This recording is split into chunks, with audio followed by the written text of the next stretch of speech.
សួស្តីបងប្អូនទាំងអស់គ្នាចឹងថ្ងៃនេះយើងមកជួបគ្នាបន្តិចជាមួយនឹងបងប្អូនយើងដែលគាត់មានសំណួរថាកូនគាត់មកឆ្អែតណាដោយសារតែគាត់គិតថាគាត់អត់មានទឹកដោះគ្រប់គ្រាន់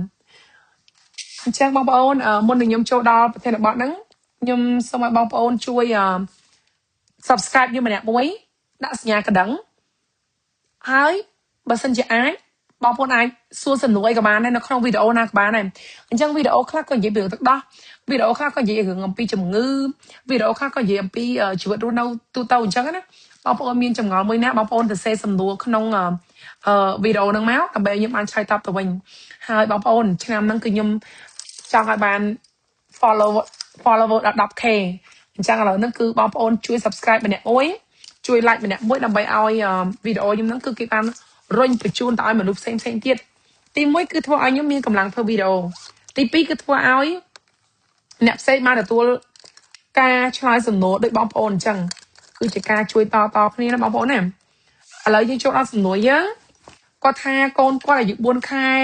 អ្នកខ្លះក៏សួរជាសំណួរ4ខែអ្នកខ្លះក៏សួរជាសំណួរអាយុមកខូបអញ្ចឹងណាហើយគាត់ថាទឹកដោះគាត់មានឲ្យកូនអត់គ្រប់អញ្ចឹងខ្ញុំមានចម្លើយ2តបជូនបងប្អូននិយាយចម្លើយ2ហ្នឹងគឺវាអត់ចំជាមួយនឹងសំណួរបងប្អូនម៉ាំងហ្មងឯងប៉ុន្តែគឺជាចំណេះដឹងទូទៅដែលយើងទាំងអស់គ្នាគួរដឹងហើយអាចនឹងឆ្លើយតបជាមួយសំណួរហ្នឹងដោយខ្លួនឯងទី1ដោះរបស់យើងគឺជាទូទៅគឺផលិតទឹកដោះតាមដែលអ្វីដែលកូនយើងត្រូវការអញ្ចឹងដល់ពេលដែលយើងគិតថាទឹកដោះយើងអត់គ្រប់ជួនកាលវាអត់ត្រូវ 100% ទេព្រោះដោះហ្នឹងគឺវាអត់មានកំងឲ្យទឹកដោះចេញមកលើសពីអ្វីដែលកូនត្រូវការឯងអញ្ចឹងជួនកាលយើងជាម្ដាយយើងគិតខ្លួនឯងបងប្អូនយើងគិតថាកូនអត់គ្រប់ណាចឹងជួនកាលការគិតរបស់យើងវាអត់ត្រូវទេកាប់កូននឹងអត់គ្រប់ហើយតែយើងគិតថាកូនអត់គ្រប់ណាព្រោះដោយសារឲ្យបានខ្ញុំនិយាយចឹងដាស់របស់យើងគឺវាផលិតទៅអ្វីដែលយើងដែលកូនយើងត្រូវការឯងបើសិនជាកូនយើងអត់ត្រូវការគឺវាអត់ផលិតទេបងប្អូនអញ្ចឹងវាអត់អាចធ្វើគ្រប់ឬមិនគ្រប់តាមដែលយើងគិតទេយល់ខ្ញុំនិយាយអាហ្នឹងដូច pre order អញ្ចឹងណាបើយើងបើកូនយើងជក់100 ml គឺដោះហ្នឹងគឺវាផលិតតែ100 ml ទេវាអត់ផលិតឲ្យលើសហ្នឹងហើយវាក៏អត់ផលិតឲ្យតិចជាងហ្នឹងដែរគឺវាផលិតឲ្យត្រូវម៉ាច់ជាមួយនឹងអ្វីដែលយើងត្រូវការហ្នឹងហ្មងអញ្ចឹងបងប្អូនកុំបារម្ភរឿងថាកូនអត់គ្រប់ឬកូនមិនគ្រប់ហ្នឹងគឺទឹកដោះយើងនឹងធ្វើទៅតាមតម្រូវការដែលកូនយើងត្រូវការអាហ្នឹងទី1គឺការពិតទី1អូខេការពិតមួយទៀតតើបងប្អូនដឹងថាមិនបានកូនយើងអត់គ្រប់អត់ចាតើបងប្អូនដឹងអំពីរោគសញ្ញាមិនរោគសញ្ញាគឺសញ្ញាកូននឹងអត់គ្រប់ទី1គឺកូននឹងអត់មានគីឡូគ្រប់គ្រាន់អាហ្នឹងអញ្ចឹងអាហ្នឹងគឺយើងជាម៉ែប្រហែលជាមិនអាចដឹងរឿងហ្នឹងឯងគឺត្រូវពេទ្យបានដឹងមែនណាអញ្ចឹងតើកូនយើងហ្នឹងពេទ្យតែប្រាប់ថាកូនហ្នឹងខ្វះគីឡូអត់ស្ទើរគីឡូអត់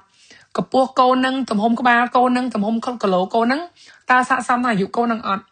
បើពេទ្យថាកូនយើងស្ទើរគីឡូអាហ្នឹងបានកូនយើងហ្នឹងអត់គ្រប់ចាចំណៃអត់ដល់ដូសវាទី1ទី2កូននឹងអត់គ្រប់គឺអញ្ចាស់គឺកូនហ្នឹងយើងអាចមើលតែផ្នែកខ្លួនយើងផ្ទាល់មកគឺមើលទៅស្គមឡាយឃើញទេតែបើកូនយើងអត់អីទេអាហ្នឹងគឺវាអត់អីទេហើយទី3ទៀតនោះគឺកូនហ្នឹងយំអត់ឈប់ដូរកតបហើយក៏នៅតែអត់ឈប់ឲ្យបើថាដោះមួយចំហៀងហ្នឹង5-10នាទីហើយមួយចំហៀងទៀត5-10នាទីហើយនៅតែអត់បាត់យំដាក់អត់ចុះពីលើដៃដូរខោហើយចាអត់មានអាលៀកគូតទេអត់មានឈឺទេតែនៅតែយំហើយឲ្យមួយខាង5-10នាទីមួយខាង5-10នាទីនៅតែយំអត់បាត់សោះកូនហ្នឹងគឺអាចអត់ឆ្អែតមែនអញ្ចឹងណាអញ្ចឹងយើងមើលតើសញ្ញាកូនយើងមានទាំងអស់ហ្នឹងអត់តែបើសិនជាកូនហ្នឹងយំងេះងងកូនទេយើងមើលទៀតដែរតើកូនហ្នឹងវាកំពុងដុសធ្មេញអត់ព្រោះបើសិនជាកូនហ្នឹងកំពុងដុសធ្មេញវាដឹងឲ្យយំហីទោះយើងដោខោឲ្យវាក៏វានៅយំទោះយើងឲ្យវាប្រហែលម៉ោងក៏វានៅយំព្រោះវាដុសធ្មេញហើយមួយទៀតវានៅតែទា nhưng ai ôm mà khang cả lá máu nè mà khang phèm đầm tin rồi thì giống vì ai những cô nó cứ đốt mình này vì mền heo ấy tai vì thảo cá chuột thảo cá biềm đầm bay ao mình vì nó bật chử chẳng á chẳng bọc ôn chui mơ trông với những phong tha tao còn dưới nó miên sành nhà môi nè để chuôn cá mền cô nó heo ấy cô nó vì liệp cút cô nó vì chư pua cô nó vì chư bra sai cô nó vì tăng chấm máu bàn mình nội dung rồi mà cô nó vì đọc mình chẳng có bóng bóng chẳng complete chạy mà cô như là nè hai complete subscribe bây giờ để nhóm trên video thay bóng bóng khơi là hồn chào con